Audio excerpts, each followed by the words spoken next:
بسم اللہ الرحمن الرحیم۔ السلام علیکم۔ سب سے پہلے تو معذرت، کافی عرصے بعد آپ کے سامنے حاضر خدمت ہوں۔ کچھ مصروفیات تھی جن کے باعث ویڈیوز بنانے کا اہتمام نہیں کر سکا۔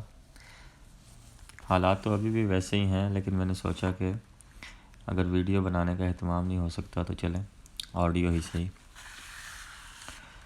آج کے ٹاپک کی طرف آتے ہیں۔ آج کا ٹاپک ہے نیت۔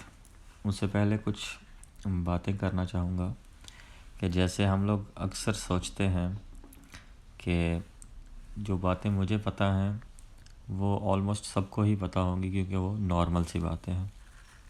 میں بھی کچھ عرصہ قبل اسی طرح سے سوچتا تھا، لیکن پھر 1.5-2 سال قبل جب میں نے سوشل میڈیا پر لکھنا شروع کیا تو آہستہ آہستہ مجھے اندازہ ہوا کہ بہت ساری باتیں ایسی ہوتی ہیں جو ہمیں پتہ ہوتی ہیں، ہمارے لیے نارمل ہوتی ہیں، لیکن وہ کسی اور کے لیے بہت خاص ہوتی ہیں وہ باتیں، اور ان باتوں کی وجہ سے کسی اور کے علم میں اضافہ بھی ہو سکتا ہے۔ اور اسی سوچ کے ساتھ میں نے سوچا ہے کہ ایک آڈیو کی شکل میں ہی کوئی نہ کوئی ٹاپک رکھ کے آپ کے سامنے پیش کیا جائے، جب تک ویڈیوز پراپر طور پر بنانے کا اہتمام نہیں ہوتا۔ تو چلیں آج کے ٹاپک کی طرف آتے ہیں۔ آج کا ٹاپک ہے ہمارا نیت۔ خواتین و حضرات، آپ نے بچپن سے ہی کچھ کہاوتیں سنی ہوں گی، کچھ باتیں سنی ہوں گی کہ فلاں شخص کی نیت بڑی صاف ہے، فلاں شخص نیت کا بڑا ماڑا ہے، اس کی نیت نہیں ٹھیک۔ تو اصل میں یہ نیت ہے کیا؟ نیت جو ہے بیسیکلی کسی بھی کام کے کرنے کے پیچھے جو ہماری انٹینشنز ہوتی ہیں اس کو نیت کہا جاتا ہے۔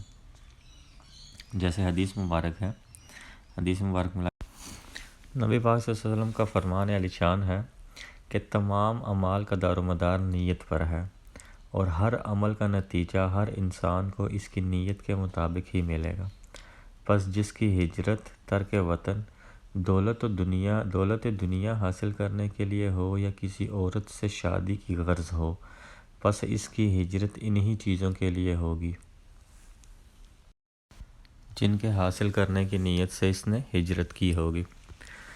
خواتین و حضرات، اگر ہم اس حدیث مبارک کی ڈیپتھ میں جاتے ہیں تو ہمیں ایک چیز بخوبی پتہ چلتی ہے کہ نیت جو ہے اس کا صاف ہونا اور نیت کا کریکٹ ہونا بہت زیادہ ضروری ہے، کیونکہ کسی بھی کام کرنے کے لیے اس کی انٹینشن اگر ہمارے اس کے پیچھے جو ہوگی انٹینشن وہ اگر غلط ہوگی تو اس کا رزلٹ بھی جو ہوگا اس انٹینشن کے مطابق ہی نکلے گا۔ ہم اکثر اوقات یہ دیکھتے ہیں اپنے معاشرے میں کہ لوگ کہہ رہے ہوتے ہیں کہ میں نے فلاں شخص کے ساتھ بہت زیادہ نیکی کی، لیکن مجھے اس کا نتیجہ کوئی اچھا نہیں ملا۔ سم ٹائمز ایسا بھی ہوتا ہے کہ انسان کے لیے آزمائش بھی ہوتی ہے، but most of the time اس کے پیچھے جو ہماری انٹینشن ہوتی ہے، اس شخص کی ہیلپ کرنے کے پیچھے ہماری انٹینشن جو ہوتی ہے اس کے مطابق ہی ہمیں رزلٹ مل رہا ہوتا ہے۔ میں تو یہ کہوں گا کہ 100% اس کے مطابق ہمیں رزلٹ مل رہا ہوتا ہے، کیونکہ اس حدیث مبارک کے مطابق رزلٹ ہمیں ملتا ہی ہماری انٹینشنز کے مطابق ہے۔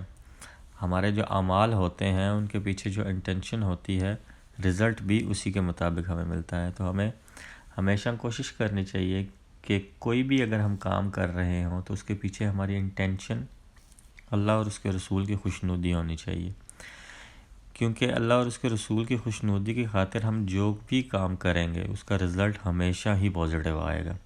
سم ٹائمز ہمیں ایسا لگ رہا ہوتا ہے کہ ہم پہ مشکلات آ رہی ہیں، وہ بیسیکلی آزمائش ہوتی ہے، لیکن یہ ہو ہی نہیں سکتا کہ اگر ہماری خالصتاً نیت اللہ اور اس کے رسول کو خوش کرنے کی ہو اور اس کا رزلٹ ہمیں پازیٹیو نہ ملے۔ کیونکہ جب ہم دنیاوی فائدے کی خاطر لوگوں کے کام آتے ہیں، یا بہت سارے کام اس طرح کے ہوتے ہیں جو ہم صرف دنیاوی فائدے کی خاطر کر رہے ہوتے ہیں، تو پھر جب ان کا رزلٹس بھی ہمیں دنیاوی لحاظ سے ملتا ہے تو وہاں پر ہمیں پھر تھوڑی پرابلم ہونے لگتی ہے کہ میں نے تو اتنا اچھا عمل کیا تو اس کا رزلٹ مجھے اس طرح سے کیوں مل رہا ہے۔ تو آج کا ٹاپک یہی تھا کہ ہمیں نیت ہمیشہ جو ہے وہ درست سمت میں رکھنی ہے، ہماری انٹینشنز جو ہیں وہ ہمیشہ اچھی ہونی چاہیے۔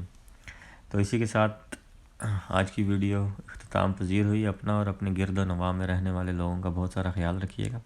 انشاءاللہ ملیں گے نئی ویڈیو کے ساتھ بہت جلد۔ اللہ حافظ۔